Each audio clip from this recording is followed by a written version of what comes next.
예수님의 사랑으로 성도 여러분을 사랑합니다. 우리나라 말의 표현법 중에 이른바 과장법이 있습니다.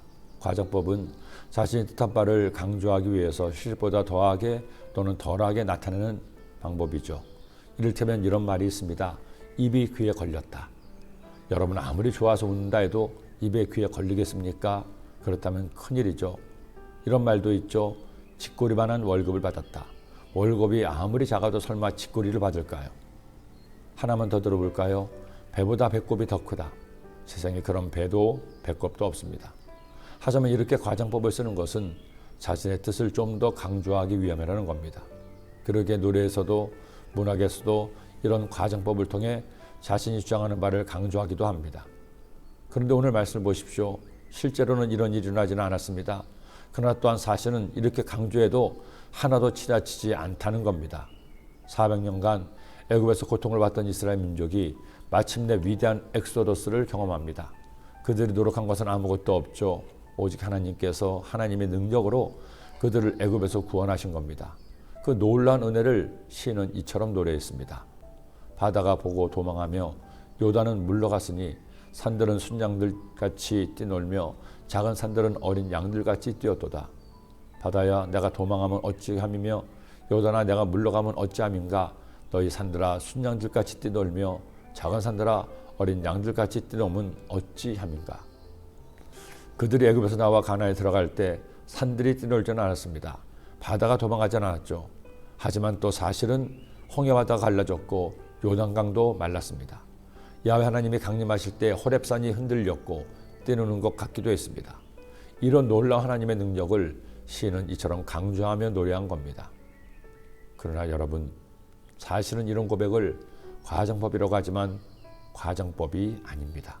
하나님은 오히려 더 큰 일을 행하셨습니다.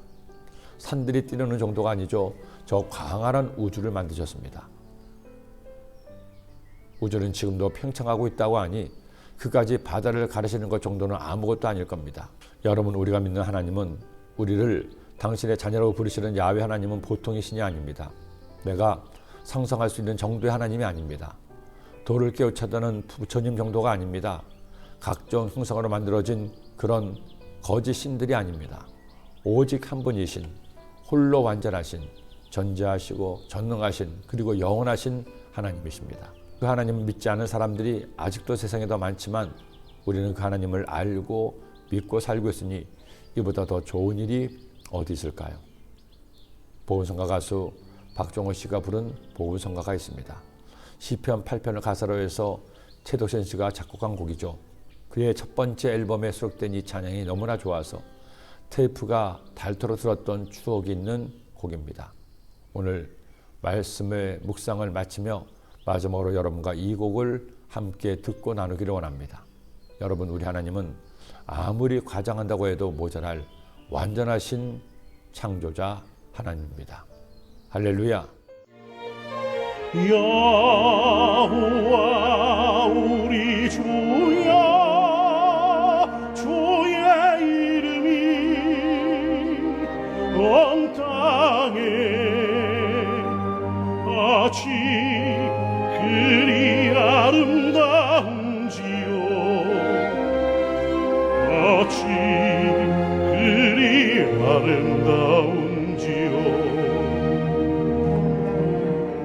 주의 손가락으로 만드신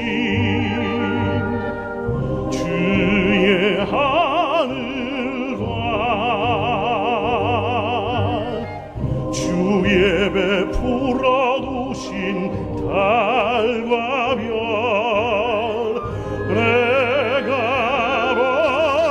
보니 사람이 무엇이간데 주께서 저를 생각하시며 인자가 무엇이건데 저를 권고하시나이까. 기도드립니다. 사랑해 주님 감사합니다. 오늘도 저희들에게 주의 말씀을 더하시니 이 말씀 마음에 꼭 새서 이 말씀 따라 살아감으로 하나님께서 얼마나 크신 분이요, 하나님께서 우리에게 얼마나 놀라운 선물을 주셨는가를 깨닫고 감사하는 저희 모두가 되게 하여 주옵소서. 예수님의 이름으로 기도드립니다.